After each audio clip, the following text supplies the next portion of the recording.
Good morning, you guys. Hopefully, I can get this down a little bit here. Good morning, you guys. It is Ninfa. Thank you so much for popping on here. And today, we're going to talk about being hungry in life. And I'm making some changes right now in my life. And because I feel like I should be living my dreams, right? I should feel like I should be out there doing the things that I love to do, which one of the things is singing, which I love. So I'm starting to make some changes in my life, and not just health and wellness, but I did get up early because right after this I'm going to work out, but just becoming the woman that I know I'm meant to be and that God has made me to be.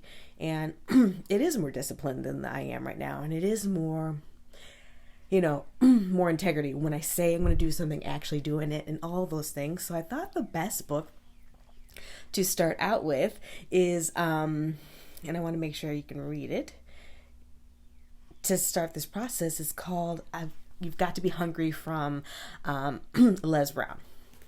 So I'm about 37 pages in, just finished the intro of it, and there's a few things in here I want to read to you that I think is just perfect for people to understand what being hungry truly means. So he says, let me be totally honest with you. On the path to your dreams, there will be many interruptions. Isn't that the truth, right? When you start to try to do something, let's say you're trying to get out of debt, right? Like, I'm going to stay positive in my checking account. I'm going to save money. And you're not going to use anything on my credit cards or whatever. You cut up your credit cards. And as soon as you do that, boom, your car breaks down. Right? It's almost a test to see if you're really going to step up and be what you say you want to be. And it's like with anything in life, right? And so you've got to be resourceful and creative to be able to handle that situation without going back on your word. And let me tell you, I've totally been that person that was like, yeah, I'm going to get out of debt. I'm not going to use any credit cards, and totally taking out a loan, right? I've totally been that person. And so I totally get it, because that's easy. That's what you know. I could just go get a credit card. I can just go borrow money from such and such, instead of going, okay, I'm going to sell a whole bunch of stuff in my house. I'm going to work a little bit harder to get what I want, to do the right thing. Right? And he says, it's the same.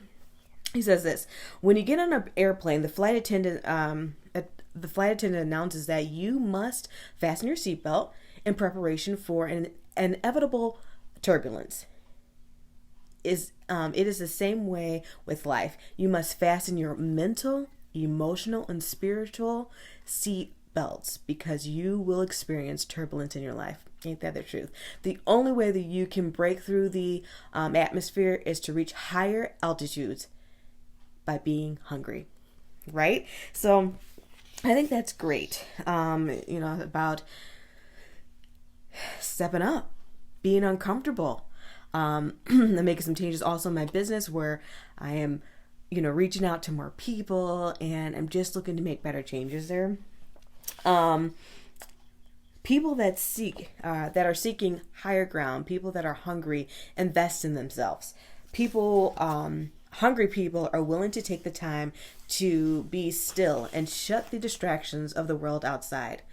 Hungry people engage in deep reflection and ask themselves revealing questions. You must be willing to do the things today that others won't do, in order to have the things tomorrow that others won't have. Dr. Michael Kelly.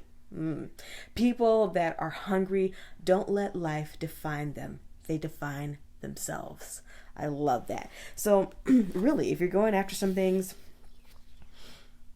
you just gotta roll with the punches. And I've definitely been experiencing some serious stress these last couple of weeks, and I just want to be able to move forward in life positively and do my thing. You know what I mean? Like, why not do the things you love to do while you're going through the mess? Because that's what makes you happy. That's what makes you feel good inside. So, and there's one more thing I want to read for you guys, and then I'll let you guys go. Well, a couple more things. It says, rise up, mighty people, onward and upward to victory.